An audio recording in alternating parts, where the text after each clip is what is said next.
This channel. Hope कि आप सभी लोग सेफ होंगे, जहाँ भी होंगे सुरक्षित होंगे। ठीक है, जैसे हमारा जो अभी सेशन चल रहा है वो गवर्नमेंट बजट के ऊपर है। तो गवर्नमेंट बजट के हमने ऑलरेडी 3 सेशन पढ़ चुके हैं। ठीक है, जिसमें हमने गवर्नमेंट बजट उसका ऑब्जेक्टिव्स, उसके बाद कितने तरह के टाइप्स होते हैं उसके, तो हमने गवर्नमेंट रिसिप्ट भी देख लिया। ठीक है, तो गवर्नमेंट रिसिप्ट में हमने देखा था कि रेवेन्यू रिसिप्ट होता है और कैपिटल रिसिप्ट होता है। फिर हमने रेवेन्यू रिसिप्ट में देखा था कि 2 टाइप का होता है, एक टैक्स होता है, एक नॉन टैक्स होता है। ठीक है, और कैपिटल रिसिप्ट हमने देख लिया था। तो इस वीडियो में हम देखेंगे कि जो गवर्नमेंट का जो एक्सपेंडिचर होता है वो क्या होता है। ठीक है, उसके कितने टाइप के टाइप्स होते हैं, उसमें भी जो रेवेन्यू एक्सपेंडिचर होता है और कैपिटल एक्सपेंडिचर होता है। तो दोनों के बारे में समझते हैं, और एग्जाम्पल के थ्रू मैंने बहुत सारे एग्जाम्पल लिया है जिससे आपको बहुत अच्छे तरीके से क्लियर हो जाए कि एक्चुअली में जो गवर्नमेंट एक्सपेंडिचर है वो क्या है, और उसमें भी कौन सा रेवेन्यू एक्सपेंडिचर है, कौन सा कैपिटल एक्सपेंडिचर है। इससे एग्जाम्स में भी क्वेश्चन पूछे जाते हैं बहुत सारा। ठीक है, तो वीडियो स्टार्ट करते हैं। गवर्नमेंट एक्सपेंडिचर, तो गवर्नमेंट एक्सपेंडिचर का मतलब होता है ऐसा एक्सपेंडिचर जो गवर्नमेंट के द्वारा इनकर्ड किया गया हो। ठीक है, एक फिजिकल ईयर में उसको हम लोग गवर्नमेंट या फिर इसको बजट एक्सपेंडिचर बोलते हैं। मतलब जितना भी सरकार जो भी एक साल में एक फिजिकल ईयर मतलब कि 1 अप्रैल से मार्च तक में जितना पैसा खर्च करेगी उसको हम लोग बोलते हैं गवर्नमेंट एक्सपेंडिचर।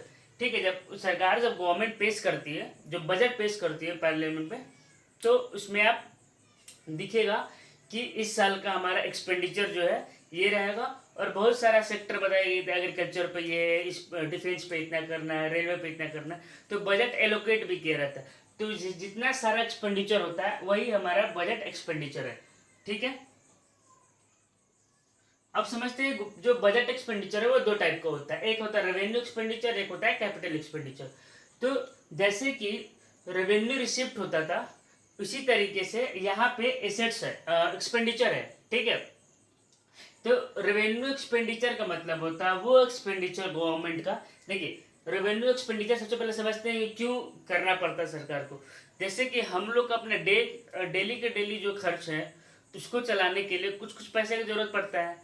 ठीक है, मतलब कि हमारा डे टू डे लाइफ को मीट करने के लिए, मान लो किसी को कुछ खरीदना है, बिस्किट्स खरीदना है, किसी को कुछ कोल्ड ड्रिंक्स पीना है, ये सारा का सारा क्या हमारा डे लाइफ का एक्सपेंडिचर है। ठीक है, तो और जैसे कि हमारा मोबाइल फ़ोन खरीदना है तो वो क्या है, हमारा बड़ा बजट का है, मतलब कैपिटल एक्सपेंडिचर टाइप का है। ठीक है, किसी को वॉच खरीदना है, वो सब क्या है, सब कैपिटल एक्सपेंडिचर है। तो जो हमारा डेली डेली जो लाइफ है उसको अगर जो एक्सपेंडिचर को मीट करते हैं वो हमारा रेवेन्यू एक्सपेंडिचर है। तो ये क्या होता है, रिकरिंग नेचर का होता है। ठीक है, तो ये क्या होता है, रिकरिंग नेचर होता है, मतलब ये डेली होता है। ठीक है, तो इसलिए जो गवर्नमेंट बजट होगा, आपने कभी देखा होगा जब इकोनॉमिक सर्वे या गवर्नमेंट पेश बजट जो पेश होता है तो उसमें मैक्सिमम जो है वो हमारा जो गवर्नमेंट है उसका रेवेन्यू एक्सपेंडिचर होता है। ठीक है, अप्रॉक्स जो है 85% टोटल एक्सपेंडिचर का वो रेवेन्यू एक्सपेंडिचर होता है, और कैपिटल एक्सपेंडिचर अबाउट 15% होता है। ठीक है, तो रेवेन्यू एक्सपेंडिचर वो एक्सपेंडिचर होता है गवर्नमेंट का जो ना कि कोई एसेट्स क्रिएट करता है, ठीक है, सरकार का, और ना ही कोई लाइबिलिटीज को सेम लिख दिए, नॉर इट रिडक्शन, यहाँ पे गलत लिखा गया था, रिडक्शन इन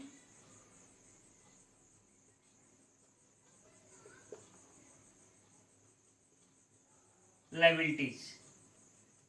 ठीक है, ना ही वो सरकार का कोई एसेट्स क्रिएट करता है, और ना ही जो सरकार है उसका जो लाइबिलिटीज है उसको डिक्रीज करता है। ठीक है, ये लाइबिलिटीज है, आप लिख लीजिएगा यहाँ पे। ठीक है, तो ऐसे एक्सपेंडिचर को हम लोग रेवेन्यू एक्सपेंडिचर बोलते हैं। जैसे कि जो भी सैलरी पे करता है एम्प्लॉयज को, जो सेंट्रल गवर्नमेंट जो सेंट्रल एम्प्लॉयज होते हैं उनको सैलरी पे करता है, प्रोविडेंट पे करता है ईपीएफओ के द्वारा, सब्सिडीज देता है सरकार, जो भी इंटरेस्ट पे करता है इंटरनल और एक्सटर्नल, से बाहर से भी लोन लिया रहता है। ठीक है, जैसे आईएमएफ से लोन लिया हुआ है, वर्ल्ड बैंक से लोन लिया हुआ है, ये सारा के सारा जो है वो रेवेन्यू एक्सपेंडिचर है। ठीक है, तो मतलब इंटरेस्ट पे कर रहा है वो रेवेन्यू एक्सपेंडिचर है, अगर वो लोन को पूरा पेमेंट करेगा वो कैपिटल एक्सपेंडिचर हो जाएगा। ठीक है, तो सैलरी अगर एम्प्लॉयज को देता है तो उससे क्या एसेट्स को क्रिएट होता है, गवर्नमेंट का नहीं होता है, इसलिए वो रेवेन्यू एक्सपेंडिचर है। प्रोविडेंट फंड देता है सरकार, उससे कोई एसेट्स क्रिएट होता है या लायबिलिटीज डाउन होता है सरकार का, नहीं होता है, तो वो भी क्या है, रेवेन्यू एक्सपेंडिचर है।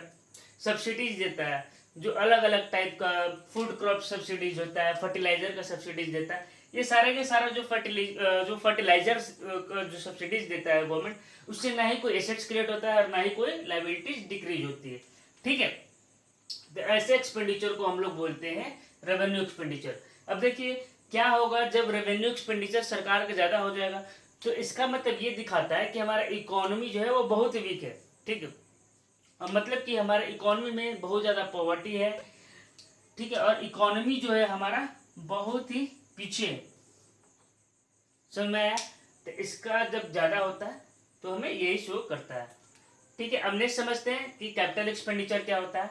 देखिए, कैपिटल एक्सपेंडिचर वो एक्सपेंडिचर होता है, जस्ट उसका नाइदर हटा देंगे तो इसमें क्या हो जाएगा, जो क्रिएट करता है एसेट्स को गवर्नमेंट के लिए, और also causes reduction in the liabilities of for the government in one physical year, मतलब जिससे एसेट्स क्रिएट होते हैं और जो लायबिलिटीज है वो डिक्रीज होता है, वैसे एक्सपेंडिचर को हम लोग कैपिटल एक्सपेंडिचर बोलते हैं।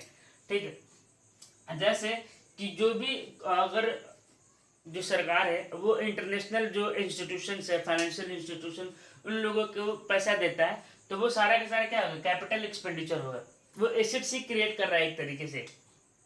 तो जो भी कंट्रीब्यूशन होता है international organisation, bank, world bank में, IMF में, वो सारा के सारा जो है वो कैपिटल एक्सपेंडिचर के अंदर आता है। जब भी कोई डिफेंस के इक्विपमेंट पे अगर खर्च होता है तो वो हमारा कैपिटल एक्सपेंडिचर है। जैसे कि राफेल विमान खरीद कर लाता है सरकार। ठीक है, जैसे मिग जो 2025 था, तो वो क्या था, बहुत पहले खरीदा हुआ है, लेकिन अभी भी हमारे यहाँ यूज में है।